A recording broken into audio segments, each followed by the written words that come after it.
नमस्ते, जय हिंद। ये है द आवारा मुसाफिर शो क्लिप्स। पिछले आपके जो कुछ पॉडकास्ट आपने किए हैं, उसमें आपने एक बात कही थी कि जो मिडिल क्लास फैमिलीज़ होती है, वो एक ट्रैप में अटक जाती है and they often cannot come out of that trap because जिस तरह से एक middle class family since her बच्चा जो एक मिडिल क्लास फैमिली में बर्थ लेता है, उसे सर्टेन चीज़ कही जाती है दैट मनी के पीछे मत भागो, मनी इज़ बैड। एक तरह से वो कनोटेशन आ जाता है इंडियन फैमिलीज़ के अंदर and that affects your mindset while you are growing up.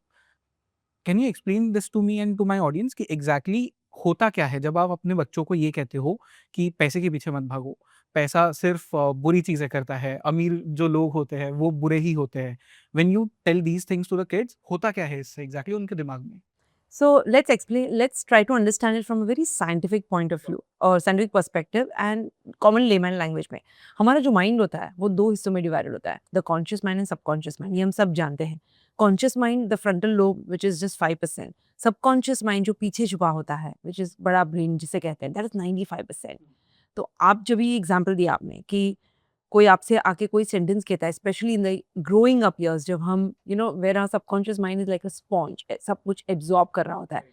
Eight that point of time जो भी हम सुनते हैं, देखते हैं, पढ़ते हैं, एक्सपीरियंस करते हैं, ये चारों चीज हमारे सबकॉन्शियस माइंड में जाके बैठ जाती है। सो whatever message you receive through any of these four sources, they become part of your subconscious mind. If someone tells you that पैसा बुरा है, तो वो आपके सबकॉन्शियस माइंड में जाके कहीं ना कहीं बैठ गया। जैसे कि कंप्यूटर में फाइल्स क्रिएट होती है, इन द सेम वे आपके सबकॉन्शियस माइंड में एक फाइल क्रिएट हो गई पैसों को लेकर, और सारे मनी मैसेजेस वहां पे जाके स्टोर हो जाते हैं। सो इमेजिन वो आपकी मनी की फाइल, जो मैसेजेस होते हैं वो बढ़ते ही जाते हैं। स्टोरेज कैपेसिटी इतनी बड़ी होती है हमारे ब्रेन की। So you keep on piling these messages, good message, bad messages, empowering message, disempowering message, जो भी आप पढ़ रहे हैं, देख रहे हैं, सुन रहे हैं, एक्सपीरियंस कर रहे हैं, सारे वहां पे है। So in growing up years, typical middle class family में जहाँ पे parents they are struggling for money without they doing meaning anything negative for that children. और हम हमेशा यही मानते हैं कि parents do the best they can for the children, लेकिन सबकॉन्शियसली कहीं ऐसा बोल दिया कि यार पैसा क्या झाड़ पे उगता है, तेरे को पता है, कमा के दिखा फिर पता चलेगा। ये सारे मैसेजेस स्टोर हो गए होते हैं। And then the magic happens when you grow up. और आप जब पैसों से डील करते हैं, तो आप जाते हैं पैसों से डील करने मार्केट प्लेस में, but you carry this bag of the files जो आपके सबकॉन्शियस माइंड में स्टोर है। Right. तो फिर जो भी आउटकम आता है डिपेंड्स ऑन द फाइल्स जो आपने स्टोर की। In fact you know I come from a Marwari family, तो मेरे लिए हमेशा से जो डिनर टेबल कॉन्वर्सेशंस रहे, it always revolved around money. तो जो एक चीज़ कही जाती है कि बच्चों के साथ में आप, एक तो पहली बार इंडिया में ये एक नोशन भी है कि आप बच्चों के साथ में ज़्यादा पैसों की बात नहीं करते because you don't want them to get addicted to money. But Marwari families में एग्जैक्ट अपोजिट होता है that we are always talking about money, भले ही वो पैसा बचाने की बात हो, बट पैसा होता है उस कॉन्वर्सेशन में। And I seen this with very few cultures और families in India. I mean क्योंकि जो ट्रेडिंग क्लास थी वो हमेशा से मारवाड़ी फैमिलीज थी, गुजराती फैमिलीज थी, Sindhi families. But as you move towards other parts of India, वहाँ पे बिजनेस का कल्चर उतना नहीं है, सो वो माइंडसेट उतना नहीं है वहाँ पे। Now to get into this mindset कि आपको बिजनेस करना है, आपको पैसा कमाना है, पैसा बुरी चीज़ नहीं है, वो आप अपने अंदर माइंडसेट कैसे लेके आ सकते हो? बिकॉज आपको तो हमेशा से बचपन से यही कहा गया ना कि पैसा बुरी चीज़ है। Yes, yes. और जैसे कि आप बता रहे हो कि बचपन से जो कही जाती है वो बात हमारे सबकॉन्शियस माइंड में स्टोर हो जाती है। So the entire game is about trying to change that. वो जो सिस्टम है फाइल की, उसे चेंज करने की बात है। तो वो क्वेश्चन ये आता है कि कैसे चेंज करेंगे बड़े होके, क्योंकि बचपन से तो यही सुना है, यही देखा है और ये एक्सपीरियंस किया है। So the whole change process starts with changing your thoughts.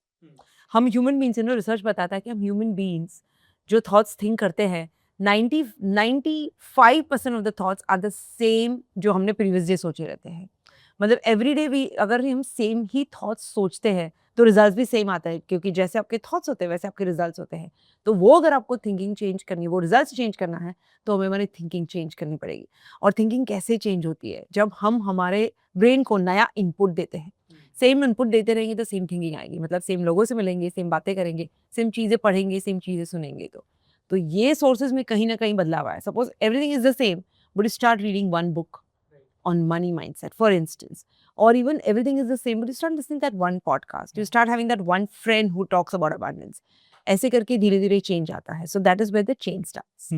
क्योंकि आपने बुक्स की बात की, आई लव टू रीड, मेरी ऑडियंस को पढ़ना बहुत पसंद है। Wow. Are there any like 3 books which you would want them to read जो मनी माइंडसेट के ऊपर हो सकती है? Absolutely. The whole game of money and how you look at money changes when you read. सबसे पहली book है rich dad poor dad, Robert Kiyosaki. बड़ी फेमस बुक है और बड़ी ही बेसिक बुक है। ये बुक आपकी कन्वेंशनल थिंकिंग जो है मनी की, उसे चैलेंज करती है, उसे बदलने में हेल्प करती है। At least for me, for which, a lot of our students, this has been a game changer.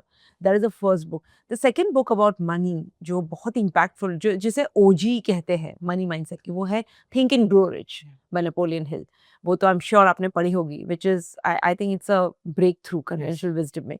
And the third book I would recommend is मेरे कोच की बुक है एलन कोहेन की, जिसका नाम है रिलैक्स इनटू वेल्थ।